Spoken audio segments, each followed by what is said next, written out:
Shalom, guys. Shalom. Yes, welcome to the channel. Thanks for tuning in. As you can tell by the title, we're going to be talking about something serious about our people, our black people, our black Wall Street. So that's a question for you guys too that's listening. Do you believe that a black Wall Street in America could still The thrive? term buy black 365, all these things. Always support the black community, the African diaspora, the African people in America. But let me tell you, when we were in Columbus, Ohio, I was all about that life too. I was like, let me go order my salmon burger from this black owned restaurant. We have a black owned landlord. Look, we buy black owned hair products. Wow, we're doing all this stuff for our community, right? But the reality is, in America, as it is right now, and as it will continue to be until it is not a nation anymore, when you buy something from someone who looks like you in America, that money will only circulate 1 to 2 times, 3 times at best. Meaning, let's say we spend our money with our landlord back then in Columbus, Ohio, who is also African American. They were black, whatever. So they take that money, and then the majority of the money they spend, let's say they shop black sometimes, maybe 30% of the time they shop black and find, hair care products, soap, candles, whatever from a black owned company. But in America, the banking institutions are not black owned. And so when they go deposit their money in a bank, it's automatically circulating out of the black community. Now, when they go to the grocery store, it's automatically circulating out of the black community because there are not a lot of black farmers. Not that there's not any, but there's not a lot. The majority of the time, you won't find, oh, there's my black farmer down the street. Oh, there's the black owned grocery store down the street, right? Oh, there's the black owned hospital where I can go and get my medical care, whatever. You will not see that in America, and it's by design. Because if you look at history and the Tulsa massacre of 1921, although we had Black Wall Street, we had black doctors, black physicians, African American banks, African American everything living as a community. So that we accomplished that goal. Good job. Then your neighbors, the crazy folks down the road, came and bombed. And it's not even the crazy folks down the road. The government, the actual institution of America, came and dropped bombs on Tulsa, Oklahoma. And they didn't just do it there. They did it all over America in each area, because even in Ohio, there's like an area that was like, that could be like a Black Wall Street. Guess what that area is now? It's filled with drugs and it's filled with prostitution. And this is all by design. And so it's literally impossible to buy black in America. It's literally impossible to have a Black Wall Street in a land that is not predominantly black owned. Yeah. So I'm gonna take it a step further because I know somebody's gonna say, "Oh, there is black farmers." Yeah, I'm not denying that the black farmers, the black banks, the black grocery stores, but at the same time, it's the people that supply those people with the equipment, with the ingredients to grow food, to supply, the shelf and everything like that. Those people will come to where we are.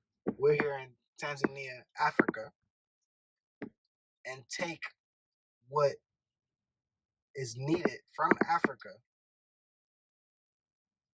give it, or sell it to, the black farmers, the black people that has grocery stores, the black doctors, the hospital, the banks, and take it back to benefit them. So we're not it. Basically, we're trying to say where the people that I say that the European people, the nations that sell things to the black people, get it from black people, but they still benefit from it. Because they own all the institutions in America.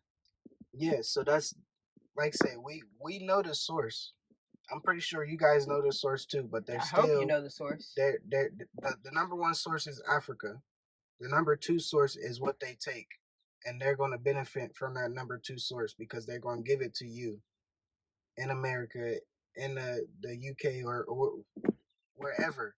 But number two is very important because they're taking it And and selling it. actually, sorry, they won't even give it to you. They'll give it to their people and then sell you the plastic lettuce and the plastic vegetables. So you actually don't even get the real thing. You get whatever they create in the lab that looks nice, like the orange, because even oranges aren't really orange, which is crazy, but you'll learn that when you come to Africa. So they're saving that for their people in the bunkers. Exactly. Yeah. There's a bunker full of seeds, like organic seeds. I just learned. I'm like, wow, this is crazy. They really take the organic stuff and put it in a cave in a refrigerator cave and keep it for I don't know. Keep it for us, I guess. I don't know. Keep it for themselves. They ain't They keeping it think for you. yeah they think they're keeping it for themselves, but it's gonna be a bigger picture out of all of it. So, question: what is the solution for this problem that we have been speaking about? It's a fairly simple solution, but most of the diaspora will not do it.